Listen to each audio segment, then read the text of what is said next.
Hi everyone, I'm Dominique. And I'm Adriana. And we are Survivor Sisters. Survivor Sisters is a podcast and organization that shares the stories of sexual assault survivors to educate, empower, and inspire other survivors and their peers to take action against sexual assault on college campuses. For today's episode, we are sitting down with Nora Gallo, who is currently a senior at the University of Massachusetts Amherst. She's also the vice president of It's On Us, UMass Amherst Chapter, and she does advocacy work with Every Voice Coalition. And with that, we're going to hand it over to Nora to tell her story and share her healing journey.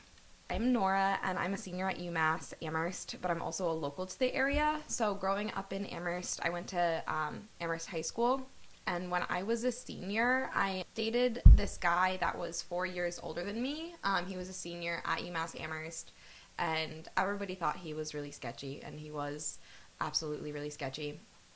But he was really abusive, very controlling, verbally abusive, emotionally abusive, not very physically abusive, but slightly towards the end. And then also it took me 2 years to realize that he was also sexually abusive.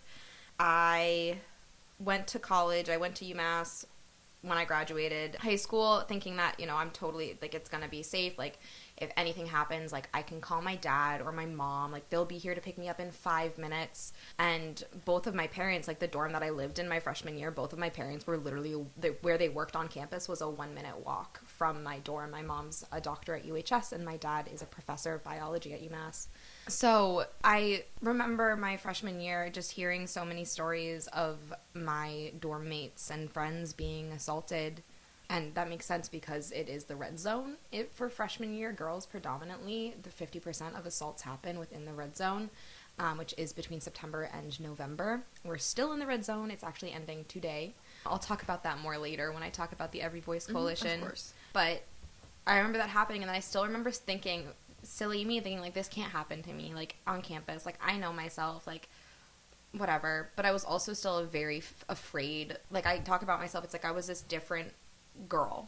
I was scared. I didn't know how to communicate things with people, but I also kind of did feel safe. So it was my sophomore year, I met this guy, and things were going really well. He was really sweet. We'd go out to get lunch and eat food, and then he brought me to a date party, and he assaulted me at his date party, and then afterwards is when my life began to really unravel. So after that, I ended up realizing, my roommate found out.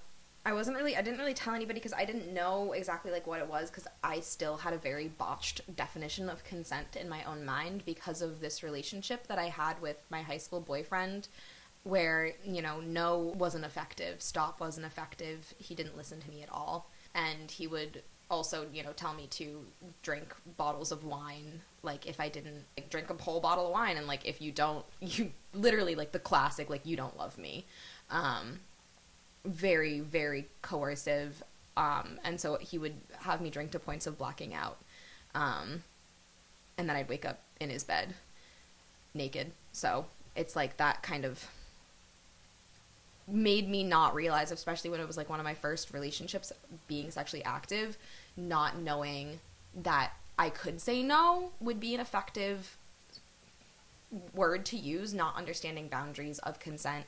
So once I realized what assault was and that it had happened to me, I knew what rape was, but I didn't realize that because it wasn't this sort of brutal attack where it wasn't I wasn't bleeding, I wasn't bruised, I wasn't found somewhere.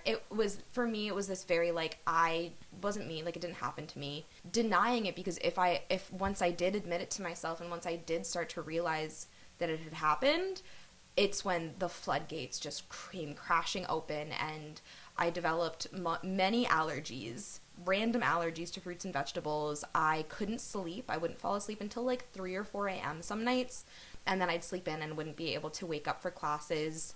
I couldn't focus on anything. I'd have panic attacks during math tests and other tests, and so I wasn't doing well at all in school, so I ended up having to withdraw. That was my sophomore year, so that was fall of 2016 going into spring of 2017. And after that, it was just this process of me drinking way too much I wasn't making good decisions for myself because I didn't know how to almost. Yeah, I love what you said about how you didn't really even realize that this happened to you. Yeah. Because it wasn't like this violent attack or things like that. And I think that's a really common misconception that a lot of men and women have when they are sexually assaulted. They're like, oh, I wasn't, found in a ditch somewhere. I wasn't beat up. I wasn't all these different things. And physically, you may be totally fine. Yeah. But that doesn't necessarily mean that you weren't assaulted. I feel Yeah. like because of the word assault, people think like, Yeah. oh, like you need to be like physically beat up and held down and all these different things. And sometimes it's just like what you said from past experiences, like you didn't realize what a healthy sexual relationship, sexual encounter even was. You didn't know that you could use things like no and stop and that those would be effective things because that didn't work for you. And we all learn Yeah. from our experiences. Thank you so much for sharing that. I just wanted to talk a little bit more about how you were affected in like the aftermath of everything, and also when did you realize that this was a problem? Yeah. It was when I told my roommate the morning after what had happened. I was like crying, and she was the one to tell me that I'd been raped. And after that, I went to the doctor to get an STD test. And I told her something happened, I didn't want to do it, something meaning sex, and I want to get tested. And that was, she just didn't, I felt like in that moment, like, looking back now on 3 years ago, in that situation, I feel like she should have kind of picked up on that and been able to say, okay, was this a consensual experience? Mm-hmm. And, or, was this something that you do? Do you want to talk about this more? You have options here. So I was like the first adult that I told, I was like, this doesn't matter. Like it made me feel like I was like, okay, so that's confirmation that what happened to me isn't a big deal. And so I didn't talk about it again for the semester until finals week. I absolutely broke down. I remember losing it, having this massive panic attack, and having to call my dad and sit on my hands until he came because I thought I was going to kill myself. So he came, I just blurted it out, what had happened, and he, like, it was like the last day I had to move out of my dorm, and so like he was helping me move out, and I was just crying, and it was... He wanted me to. My dad has been my rock through all of this. I'm so grateful for him because he got me into counseling at CWC, which is the Center for Women and Community at UMass Amherst. I went in once a week with this lovely woman. I cannot remember her name. She was a wonderful counselor. If anybody goes to UMass is listening to this, please go to CWC if you need it. But I went to counseling once a week for an hour, and it was where I started to then also talk about my relationship in high school. And at the end of that, my sophomore year, I ended up withdrawing from about 10 classes because I was not doing well at all. So then I sort of was just like, okay, like, whatever, this is behind me. I didn't want to report. He was a very, like, sort of, the one in college was very kind of prestige frat boy, and I remember I saw him at a party once, and I freaked out. I started crying and, like, ran upstairs, and, like, I ran into a room where this guy was, and he was like, well, what's going on? Like, are you okay? And so I told him that there was a guy here who I was scared of. And so he was like, what's his name? So I told him his name, and he said, oh, he's in my frat. I'm the president of the frat. So that president made my perpetrator leave the party, and then that's when I got messages from guys that knew my perpetrator telling me that, I was a slut, and, like, I just hooked up with him too soon, and I was regretting it. And so that was probably also a huge reason why I didn't want to report. I was scared. I was so scared I was dealing with all these emotions flooding in, and I just did not want to go through that process. And I'd heard horror stories of Title IX at UMass and across the country. So I just sort of put all of that behind me, and I started my journey to putting my pieces back together. So I think it's really great that your dad got you in with counseling, because that can really help survivors process their traumas. Personally, I think it's really important. Did you want to expand a little bit more of the work that you did in therapy and anything else, any other counseling that you've done since then? Yeah, so since then, I'm a dance major, and I've been dancing my whole life. So being in dance classes was really healing for me, because it was a way to connect to my body and to be able to have control over what my body did. And to be able to do it in so many different ways was really profound for me. So dancing has been a huge part of my process of healing, being able to create connections that feel like they've been severed. Then my therapy, I'm in EMDR, which is eye movement desensitization reprocessing. And that is a way of repatterning the way that your brain processes the traumas that have happened to you. So I do a technique where it's tapping. So my therapist, she's incredible. She comes up and she sits right in front of me, face to face. And I'll just sit with my hands in my lap or crossed, but I'll close my eyes, or I'll keep them a very soft gaze. And she'll tap either side of my knees while I think about how my body feels. Because I'm very, very, as a mover, I've been trained to be very, very hyper aware of my sort of internal going-ons. So I hold a lot of trauma in my right hip and in my womb area, and also around my shoulders and my chest and my breasts. So with her, I think about how those feel, and I think about being able to find freedom and be able to find release and be able to find love in those areas that are kind of in constant discomfort or feel like they're.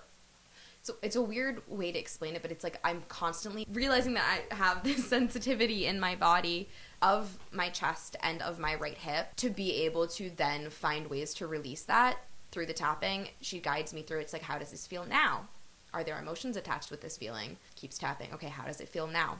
We've done things where the first part of therapy was actually thinking about the room in which it happened and changing it. Basically, okay, so be in that room and let flowers grow on the walls. And I'll do that. And it ends up, I used to not be able to drive by that house. And now I can drive by the house.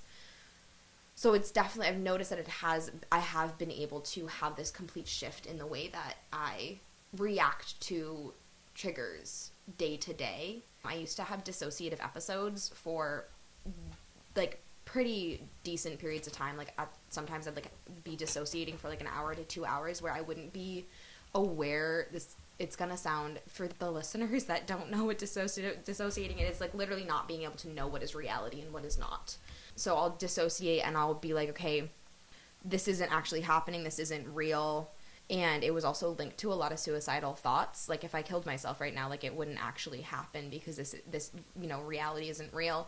And that was linked to anxiety attacks. So with my therapist, we were working on, I kept a journal and I kept track of my dissociative episodes, and being able to pinpoint exactly what triggered them, and being able to figure out how I can, right before I feel one coming on, I can distract myself or redirect my mind. So EMDR is incredible. I wouldn't be able to do the advocacy work that I do without it, because I wouldn't be able to talk about sexual assault in the way that I talk about it. That's amazing. And I've never heard of EMDR aside from very briefly in psych classes, because I'm a psych major. Mm-hmm. But it sounds really interesting with the tapping, and how you can hold, I guess, trauma in certain parts of your body, and you can actually feel that. I think that's really interesting. Earlier, you said that you experienced a lot of allergies. Mm-hmm. Yeah. I've never heard of anything like that. Can you talk a little bit more about that? Yeah. So it's weird. I started getting all these allergies to avocados and cucumbers and carrots, and every staple thing, every staple food that you need, fiber, I was allergic to kiwis, and I'd have reaction to watermelons and honeydew melon and all these different things. It was really sad. And then those started to come up after my relationship with my high school boyfriend ended. So it was sort of knocked down to this okay, you just have allergies because this happens, sometimes 20-year-olds develop random allergies to things and they go away or they won't go away. So I was navigating a diet where I couldn't eat 10 different vegetables and like 15 different fruits. It was really insane. And then once I started EMDR, I was vegetarian for a very, very long time, and I decided I wanted to go vegan, but I was like, I can't go vegan if I can't eat all of these like fruits and vegetables. So after about 3 months of EMDR, and I was really sort of still on this path towards healing, I was like, I'm gonna try an avocado, like whatever, let's see what happens. And so I had a tiny bit, and I waited an hour and I didn't have a reaction, and I was like, woohoo! I started like trying bell peppers and cucumbers, and I was so excited. And then I was like, okay, I can go vegan. This is great. I also went gluten-free at the same time, and I think that's also been a part of like being able to take control over like what enters my, like doing everything consensually, like being able to take control over like what enters my body and what I do with my body. And it makes me feel really good. It's like it's one of my pillars of personal care is my diet. I started to look into like, okay, maybe my allergies were related to, changing my diet and going gluten-free. And then I started to do more research into, like, I brought it up with my therapist, how I lost all these allergies. And she said, sometimes really traumatic experiences or very stressful life situations can trigger allergies. So I started doing some work, like looking into that, and I don't have it proved. It's my theory that allergies were linked to this very stressful part in my life that then they got worse and worse and worse until I started to address that. That's really interesting, and I think it makes a lot of sense because sexual assault and trauma in general can affect so many different parts of your life. It's not just like mental, but it's also emotional and physical and all these different things, and it affects your relationships with other people and your work and both school or just in general and like all these different parts. And so like I've never heard of that, but I mean based on your experience, it sounds promising that maybe the two were linked. I don't know. But you mentioned that changing your diet was a part of self-care and that was a pillar of healing. Can you talk a little bit more about what you mean by a pillar of healing? And do you have any other pillars of healing? Yes. So I have my 4 pillars of healing. One is personal. So my personal pillar of healing is self-care, self-love, being in therapy, making sure that I'm exercising, keeping my body healthy, and then also my diet. So I'm vegan and gluten-free, and that is a little bit intense, but it makes me very aware of what I'm putting into my body. And when I feel good physically, I feel better mentally, and I feel like I'm taking care of myself in this home that I have in my own self. So that's the personal pillar. Yeah, it's very important to have that schedule, especially as survivors, because it really puts you into control after like you lost your control through your assaults and stuff.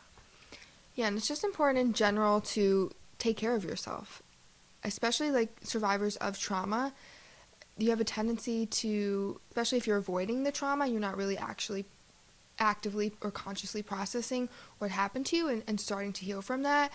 It's very easy for you to slip into bad habits and to ignore your own health, both mental and physical health. Yeah. And it's so important, I think, for healing to actively take care of yourself. Yeah. I also think that personal part is also communication and having healthy relationships, whether that be with a partner or with friends and family.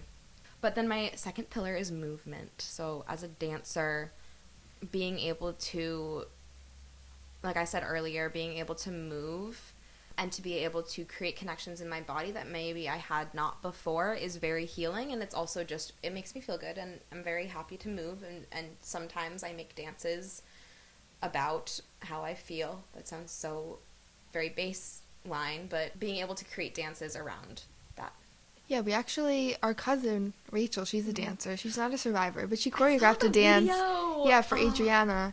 And she's gone through some rough times in her life, and dance has really been always just like this constant that has helped her like express herself, express her emotions, and tell stories through dance. And so I think that resonates for a lot. It's just like any form of art, especially, or any just sort of creative outlet, a hobby or something, I think can really be helpful. Yeah, I remember after being assaulted sophomore year, I actually started picking up painting. It's like I love a that. little hobby, you know, like art, kind of just Yeah. like, It's really healing. yeah, there's something about art that just kind It's of soothing. heals you Yeah. in ways that other ways like exercising and personal health care like can't really heal you. So I really liked that video of your cousin dancing. Yeah, it was great. yeah. Everyone check it out at Instagram, at Yeah. Survivor Sisters. Yeah. She's an amazing choreographer, and Adriana actually speaks a written poem over the song. I think the song is Till It Happens to You by Lady Gaga, which is an amazing song about sexual assault, and yeah, it's really cool. Check it out. Just what you said about going through a rough time and like dance being something for her. I remember this, it's almost like this thing in my head that I hear when I'm having a really hard time that my ballet teacher told me when I was a freshman in high school. I was going through a really hard time. I was really depressed near the early bits of high school. And she told me, I've gone through really hard times in my life, but what I do is that I hold onto the bar and it holds me up. So I'm in ballet class now, and it's sort of, I remember that, like, it's like almost every single time I walk into ballet class, like, I'm like, I'm about to stabilize myself because I'm going to put my hand on this bar and move, and it's just incredibly healing. I have 2 more pillars. Do you want Go to for hear it. them? Okay. Yes. Community is my 3rd pillar of healing, and that is being able to have a group of people who I know believe me and support me. I think it was in Summer's story, like, none of her friends would believe her. Was that Summer's story? yeah, mine I think also. yeah, Yours a little too, bit of yeah. both. With my when I was raped my sophomore year, my friends didn't believe me. So. Yeah, and being in this situation where your community and your people around you, it's a toxic environment and you can't heal from that. So being in a community where I am with people who support me just in daily activities, like my activism and the work that I do, which we'll definitely talk about, is a very big part of me. But to be able to have the support from my friends and from my wonderful boyfriend and my parents, for me, is something that I need to heal. And then also thinking about how as a community we have to heal as a whole to be able to stop sexual assault, to be able to have these conversations, have consent education, have sex education, to be able to talk about this stuff so that we aren't, we won't be silenced. We won't keep not talking about it, to be able to bring it to the surface as it's bubbling up right now in our society and in our country and the world, to be able to talk about that. And then my last one is advocacy. I feel because of how I am as a person, I've always wanted to be able to do things to be able to make the world a better place, kind of. So being an advocate for survivors who may not feel like they have their voices yet or may not want to use their voices is very healing for me, because it's like you don't have to open your mouth, but I'll hold your hand and I'll speak for you. So the activism that I do is a lot based around that. Exactly, and I think your last 2 pillars especially are what Survivor Sisters is all about.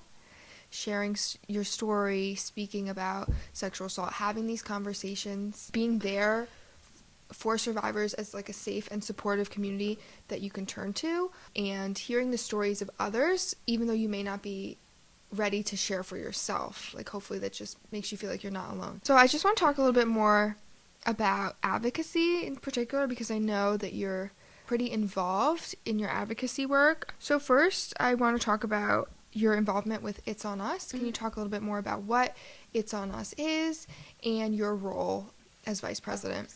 So It's On Us is a national organization that was founded by Joe Biden and Obama back in 2014 in response to the epidemic of sexual assault that occurs on college campuses. So It's On Us, their mission is to educate students about consent and about sexual assault, and then to empower people with information to be able to be active bystanders.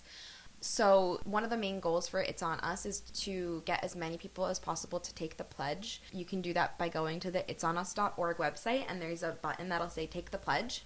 And the pledge is to recognize that non-consensual sex is sexual assault, to identify situations in which sexual assault may occur, to intervene in situations where consent has not or cannot be given, and to create an environment in which sexual assault is unacceptable and survivors are supported. So we just had a week of action in October, and I sat at a table Monday, Tuesday, Wednesday, and Thursday 9 to 4 p.m., asking people to take the pledge and saying that over and over again. Like, by doing this, you're recognizing, you're intervening, you're, creating an environment where survivors are safe, to sort of be able to have that present in their mind. And it is actually been proven somehow that by taking this pledge, you are more likely to intervene at a party when a girl is too drunk or where a guy is passed out, and be able to just look up for your community. So as the vice president, I'll actually be the president next semester because everybody's leaving me. Wow. Woohoo!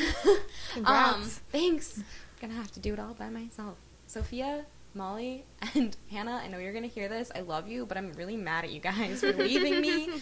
You'll be a great president. I hope so. As the VP, I help to facilitate discussions around whatever we're talking about, like consent, being an active bystander. I support Sophia, who is the president currently, and also the ambassador for It's On Us. You have to have a chapter of It's On Us, you have to apply to be an ambassador. So basically help her uphold the mission of It's On Us, which is to educate. So that's what I do. We have meetings like every other Tuesday where we talk about different things like how to navigate party culture and hookup culture.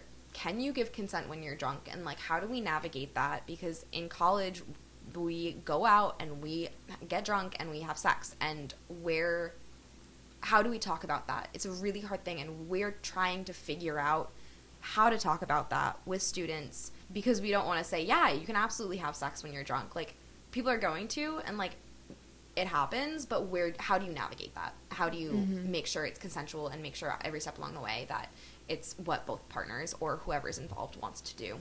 That's great. I think that, like you said before, having those conversations just about having sex on college campuses and making sure that everything is consensual, and that even though like there may be other factors involved like alcohol or other things, like it's really important to open up those conversations to make sure that everyone is aware and understands exactly what they are partaking in. Yeah.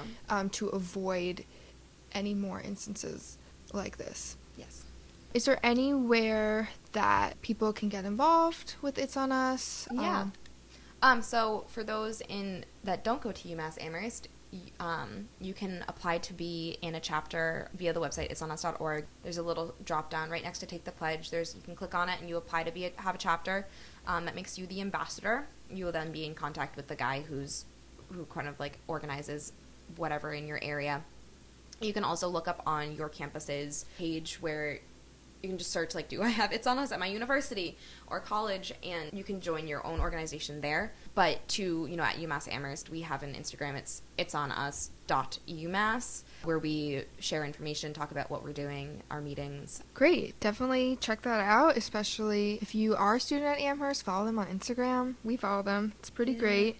That's how we got connected. Yes, exactly. Yeah, and I think that what I love about It's On Us is that it's student-led, provides like leadership opportunities for students as well, and because no one knows better, I think, than students and survivors themselves on how to address this issue. So I love that it's very student and survivor centric. So that's really great. I just want to move forward and talk about your work with the Every Voice Coalition. Can you talk a little bit more about what that is for those who don't know, and what you do as your role as regional director? Yes. So the Every Voice Coalition is a grassroots nonprofit organization in Massachusetts that was founded in 2016, I think, by 8 people who were in college. They were in their basement. They were talking like, this is insane. We're hearing and seeing these statistics of sexual assault that we're not seeing on paper.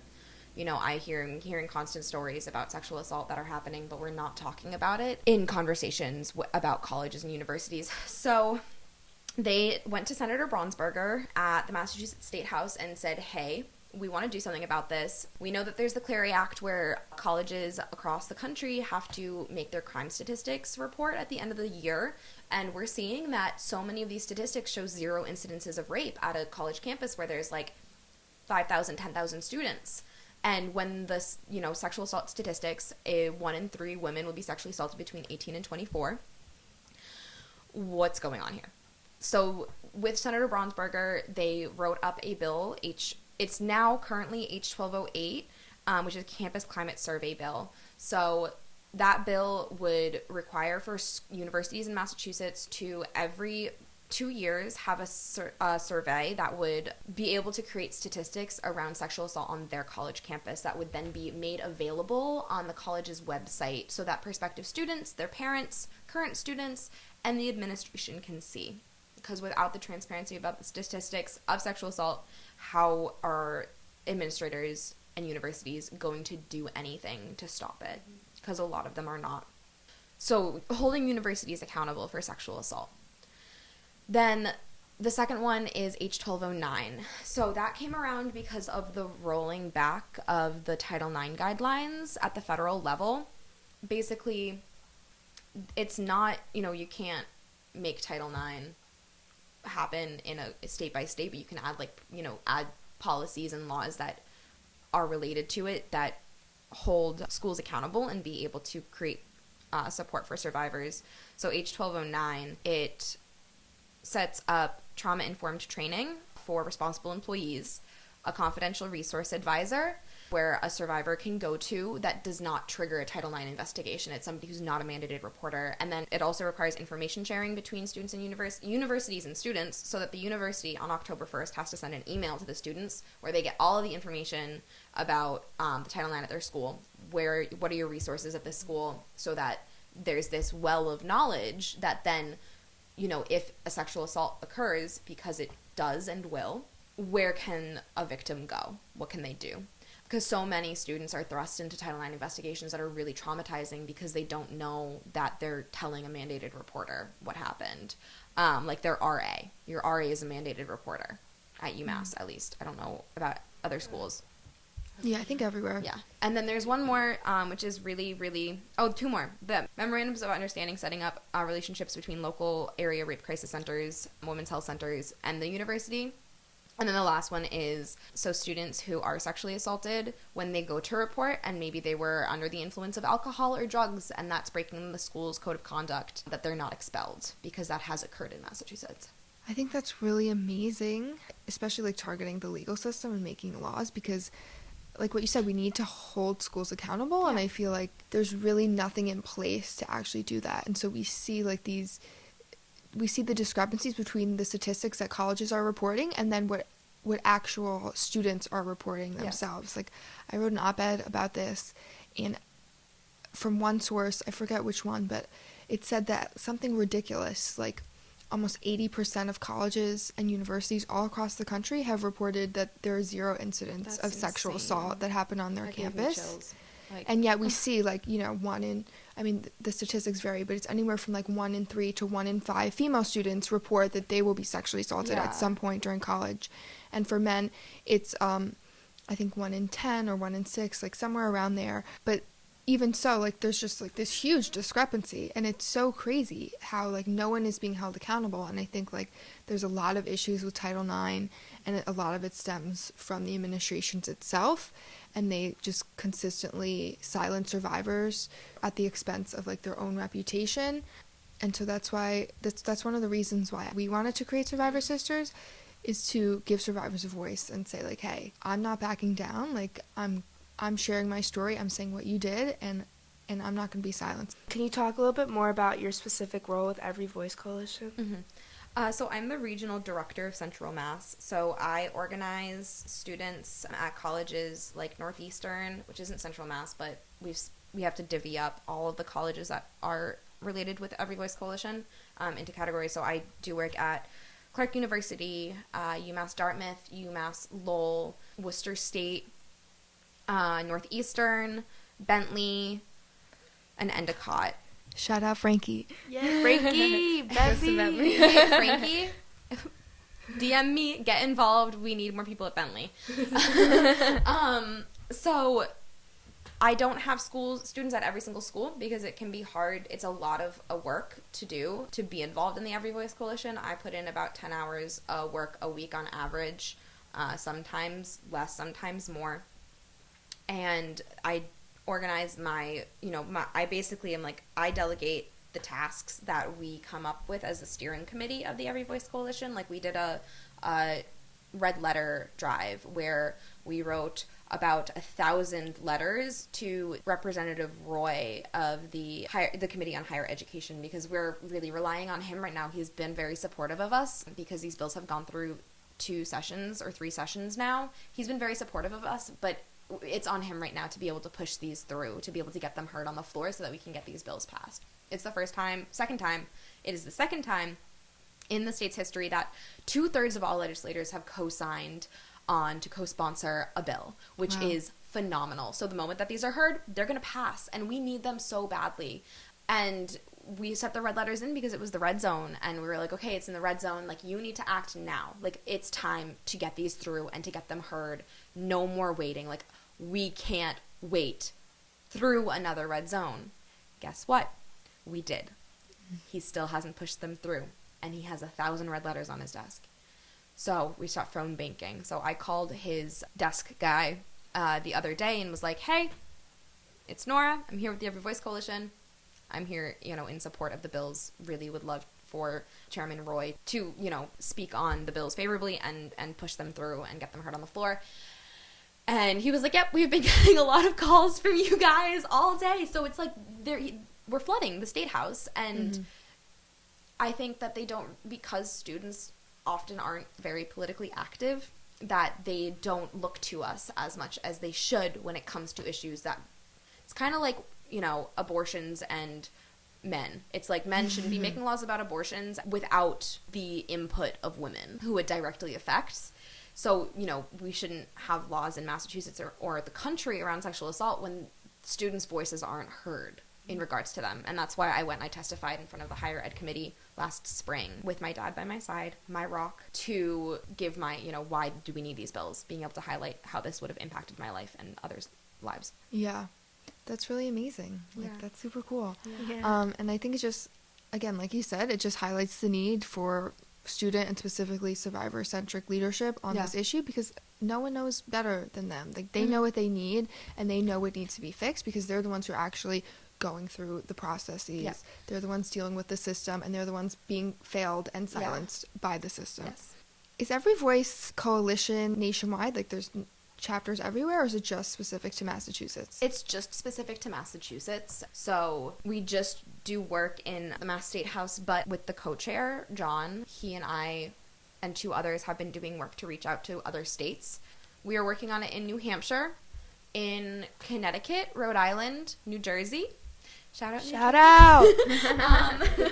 So, and then also Hawaii, Maine. And so we're trying to also be able to not just have Massachusetts have these, but be able to bring them to other states too. But we are very, we have about 200 members. It's comprised of young adults, 20, 25, around that age range. How do you think your work with Every Voice Coalition and It's On Us has made an impact? I know since starting with It's On Us and the Every Voice Coalition, I've received DMs and texts and other messages from people who thank me for being very vocal on platforms of social media or just in day-to-day life. Also going out to speak at, I went to SNU University and I gave was the guest speaker for their Take Back the Night. Wow. I also went to UMass Dartmouth and did a little talk too. So being able to have an impact, to be able to go out into the world, I guess, and talk to people, whether it be at other schools or whether it be at my own home at UMass, being able to make sure that the language that I'm using is having an impact on people so that I'm not putting it down to the gender binaries of women are sexually assaulted, but non-binary folk are sexually assaulted, trans folk, queer folk, men are sexually assaulted, and being able to sort of broaden that so that everybody's voice is heard. And that's why Every Voice Coalition is Every Voice Coalition. It's every survivor, every student is heard, and just kind of broadening the movement. And I mean, I know that I've been able to be a resource for some survivors that have come to me and disclosed their sexual assault and look to me for resources at UMass, or what are their options and what they can do. That's really amazing, but is it ever triggering when you are, like, approached by people? Because the work you do is amazing, but, like, when you hear all these stories and you see how many people it affects, because I know it's really triggering for me, just in my own personal story, and then hearing how this hurts so many, like, people. Yeah. Does it ever, like, Yeah. really get to you, or, like, even make you, like, want to take a step back from your advocacy? And more than that, how do you navigate that? Yeah. I have not come to a point where I feel like I need to take a step back from my advocacy because the Every Voice Coalition and It's on Us, I've been able to develop very strong relationships with those I work with, and being able to be very, like, upfront, like, hey, you know, telling Sophia or whoever is in It's on Us, like, I can't come to the meeting today because, you know, I'm having a really hard day, like, especially around the Kavanaugh hearing, I needed to sort of take a total step back. And because we're survivors, it's compromised a lot of survivors. People are very understandable that if you need to take a step back, if you need to take a week off, if you need to leave, nobody's upset. But that being said, because I have this second pillar, my community of people, and It's on Us and Every Voice, I feel I'm driven and inspired by the work that they do and the work that we do together to continue. And they're there by my side if somebody says something against the work that we're doing. I'm able to immediately call them, text them, or grab their hand and say, hey, this just happened, and they're there, like, immediately. And it is really triggering sometimes, the way that, you know, knowing exactly when I can talk about what happened to me, because I think because what happened to me wasn't life-threatening, I have a really hard time holding this identity as a survivor, because my life wasn't threatened, and I've been working on it, because it's a hard feeling to have when it's almost like this isn't me. But realizing that what I'm really surviving is the aftermath. The impact that it has on my physical well-being, my body, the way that my body holds the trauma, the way that it made me really depressed and very suicidal. And that is what I survived and what I'm still surviving. The impact that that's had on me and not the event. And I think that a lot of people need to know that. Yeah, for sure. I think that it's not, again, like, it just goes back to the misconception that, like, sexual assault needs to be this super violent physical thing, and that's not, it's not really, yeah. Like, to you, with someone you know, that it has to be, like, this stranger that you've never met. Yeah, like, there's just this false narrative that it's, like, a bad guy, you know, who's, like, gonna beat you up and, like, hold you at gunpoint, or, like, or even with your relationship, like, a lot of people, like, oh, like, he was your boyfriend, like, that's not rape, like, he could do whatever, like, you're consenting just by being in the relationship with him, like, stuff like that. Especially in my relationship in high school, not having... I remember, this is actually a story, I remember the day that he and I broke up, a couple of days after, he came over to talk to me, and I remember telling my mom, like, he's coming over and, like, we're gonna talk, and she was like, absolutely not. She called the cops because she thought that he was gonna, like, hurt me or kill me. Like, she had horror stories up her sleeve, and, like, this is the kind of guy that, like, people thought he was, and it wasn't something that I thought it wasn't to kill me. It was a very unhealthy, very manipulative, coerced sexual relationship, and it's had a very, very strong mental impact on me that has caused me to be in really bad situations with my own self. Thank you so much, Nora, for sitting down with us and for reaching out to us. She reached out to us on Instagram. Woo! And it's been so amazing to hear from you. I know we are super inspired by you, and when we first heard from you, we definitely wanted to get to know you more and get to know your story, because we felt like you had so much to say and you'd be so empowering for other people to hear. Other people need to hear the work that you're doing, and it's so amazing. You should be really proud of yourself, because we're really proud of you. And thank you. I guess to close off, what do you hope for the future? My hope for the future is that, you know, as I'm graduating in the spring, that I can continue to do that work that I'm doing in different ways, whether that's working at a rape crisis center, whether that's working on a political campaign, or whether that's working on some other grassroots organization stuff.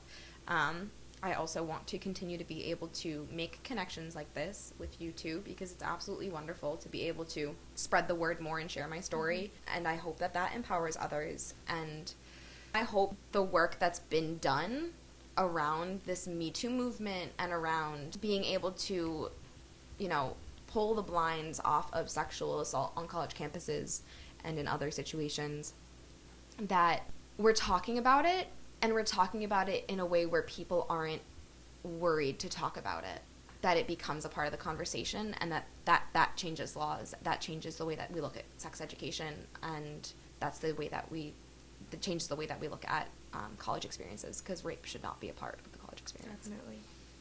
Definitely. I think we definitely agree. And that's what we're doing here at Survivor Sisters too, to open up that conversation. Yeah, thank you so much again. You could do anything that you set your mind to. Like, I'm so impressed by you and everything that you've done, and just speaking with you today. I'm very, very happy to have made this connection, because the work that you're doing is really important, and you're lifting up voices and spreading the word, and that's going to have a huge impact. Okay, so that concludes our 4th episode. Check us out on Instagram at Survivor Sisters and show some love over there. If you are a survivor and you want to come on and share your story, definitely reach out to us. We would love to have you. If you don't want to share your story publicly, but just want to do so privately, we are definitely a resource for you to use. We're a safe and supportive space. And thank you to all the people who have trusted us with their stories. We really appreciate it. It's very humbling, and it's such an honor that you feel safe and supported here at Survivor Sisters. Check us out at Teespring for our merch. It's really cute stuff. We're wearing some stuff today. Ooh. And all of the proceeds will be donated to organizations that directly combat sexual assault on college campuses, like It's On Us and Every Voice Coalition. So definitely check that out. And with that, We will not be silenced!